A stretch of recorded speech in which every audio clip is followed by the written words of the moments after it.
Hi guys, thank you so much. నేను recent గా పెట్టిన అన్స్క్రిప్టెడ్ సీన్స్ వీడియోకి చాలా మంచి రీచ్ అయితే వచ్చింది. ఆ వీడియోలో చెప్పా కదా పార్ట్ 2 చేస్తానని. మరి పార్ట్ 2తో మేము ముందుకు వచ్చేసా. సారీ, ఈ వీడియో అయితే కొంచెం లేట్ అయింది రీసెర్చ్ వల్ల, మరి ఇంకొన్ని కారణాల వల్ల. మరి ఇంకెందుకు లేటు, వీడియోని స్టార్ట్ చేద్దామా? Scene 1, I got a jar of tit. Friends, మనలో చాలా మంది pirates of the Caribbean franchise కి ఫ్యాన్స్ ఉంటారు. మరి మీలో ఎంతమందికి ఈ విషయం తెలుసు? Pirates of the Caribbean dead man's chest మూవీలో జానీ డెప్ చెప్పిన I got a jar of tit dialogue అసలు స్క్రిప్ట్ లో లేదు. ఈ డైలాగ్ ని ఆయన సొంతంగా ఇంప్రొవైజ్ చేసి చెప్పారంట. అప్పుడు అక్కడున్న మిగతా యాక్టర్స్ ఇచ్చిన ఎక్స్ప్రెషన్ కూడా రియల్. ఎందుకంటే ఆ టైంలో Johnny Depp I got a jar of tit అని డైలాగ్ చెప్తారని ఎవరికి తెలీదు, వాళ్ళు అసలు ఎక్స్పెక్ట్ చేయలేదు కాబట్టి. కానీ ఏ మాటకు ఆ మాట Pirates of the Caribbean movies చూసేదే జానీ డెప్ కోసం. అలాంటి జానీ డెప్ ని డిజ్నీ తీసేసి ఆయన లేకుండా మూవీస్ తీయాలని చూస్తుంది.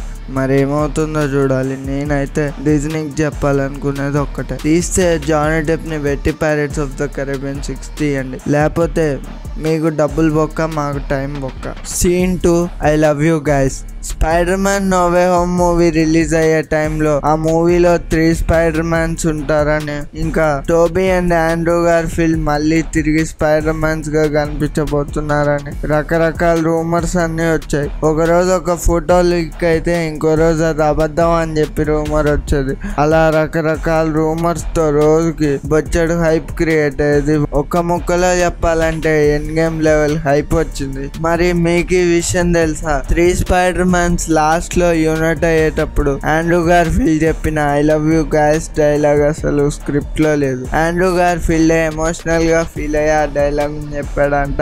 అది మేకర్స్ కూడా నచ్చి సిచ్యువేషన్ కి సెట్ అయ్యి స్క్రిప్ట్ లో అయితే ఉంచారు. అసలు ఇలాంటి ఆండ్రూని వదిలిపెట్టి సోనీ ఏం చేసిందో వాళ్ళకే తెలియాలి. స్పైడర్ మ్యాన్ లేకుండా స్పైడర్ మ్యాన్ కి సంబంధించిన క్యారెక్టర్స్ తో సినిమాటిక్ యూనివర్స్ ని బిల్డ్ చేసింది. మళ్ళీ అది కూడా విలన్స్ తో.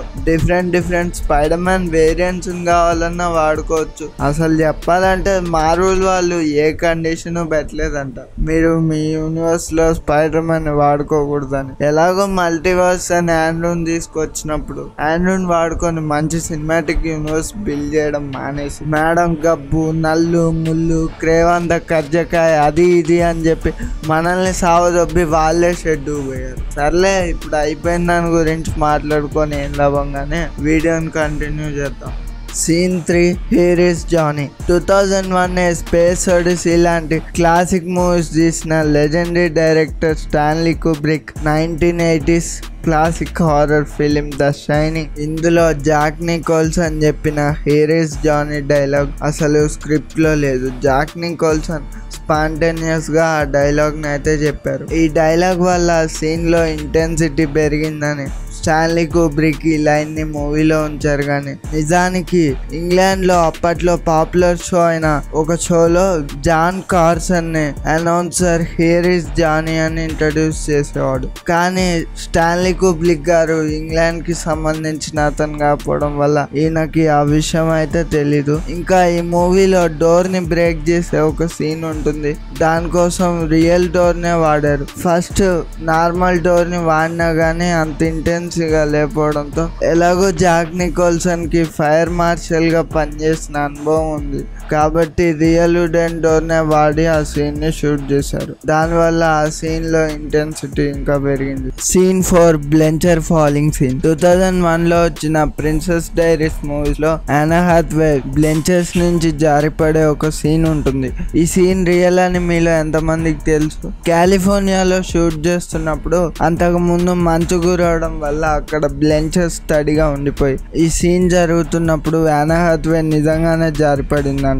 అయినా సరే తను తిరిగి స్పాంటేనియస్ గా నవ్వుతూ బ్లెంచర్స్ పై నుంచి లేచి తన ఫ్రెండ్ మియాతో మాట్లాడడం అయితే కంటిన్యూ చేసింది. ఇది డైరెక్టర్ గ్రే మార్షల్ కూడా కరెక్ట్ అనిపించి మియా క్యారెక్టర్ లో ఉన్న క్లమ్జీనెస్ ని చూపిస్తుంది అనిపించి దీన్ని ఫైనల్ కట్ లో ఉంచారు. Scene 5, climax battle scene sequence. 2019 లో వచ్చిన 1917 మూవీలో ఒక క్లైమాక్స్ బ్యాటిల్ ఫీల్డ్ సీక్వెన్స్ ఉంటది. ఈ సీక్వెన్స్ లో జార్జ్ జార్జ్ మెక్వై ప్లే చేస్తున్న స్కార్ఫీల్డ్ క్యారెక్టర్ అనుకోకుండా కింద పడిపోయి మళ్ళీ లేచి పరిగెత్తే ఒక సీన్ ఉంటది. ఈ సీన్ అసలు నిజానికి స్క్రిప్ట్ లో లేదు. అనుకోకుండా ఒక బ్యాక్గ్రౌండ్ యాక్టర్ జార్జ్ మెక్వై కి తగిలి ఆయన అయితే కింద పడిపోతారు, మళ్ళీ లేచి తిరిగి పరిగెడతారు. ఈ సీన్ ని మళ్ళీ షూట్ చేయాలి గానీ మళ్ళీ తిరిగి అయితే షూట్ చేయలేదు, ఎందుకంటే మూవీ బడ్జెట్ కూడా తక్కువ. ఇంకా దాంతో పాటు సీన్ కూడా చాలా రియలిస్టిక్ గా వచ్చింది. ఆ బ్యాటిల్ గ్రౌండ్ లో జరిగే సీక్వెన్స్, ఆ హడావిడి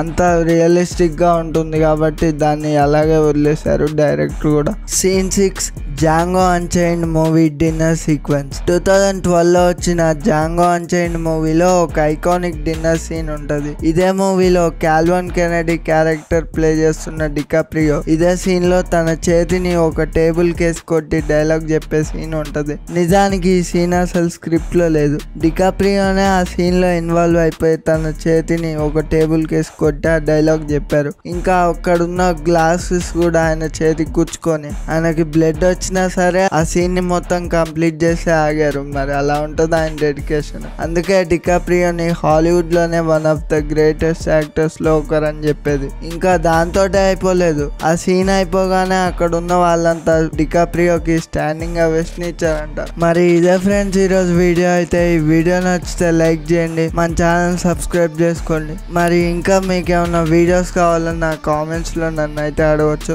దాంతో పాటే మన అఫీషియల్ ఛానల్ ఇన్స్టాగ్రామ్ హ్యాండిల్ ని, ఇంకా నేను మూవీ సజెషన్స్ కోసం ఒక పేజ్ కూడా స్టార్ట్ చేశా. దాని లింక్ కూడా డిస్క్రిప్షన్ లో ఉంటుంది, ఫాలో అవ్వండి. మీరు నన్ను అక్కడ మూవీస్ గురించి ఏమన్నా డౌట్స్ ఉన్నా సరే అడగవచ్చు, నాతో పర్సనల్ గా కాంటాక్ట్ అయితే అవ్వచ్చు. మళ్ళీ ఇంకో వీడియోలో కలుస్తా, అంతవరకు సైనింగ్ ఆఫ్, బై బై.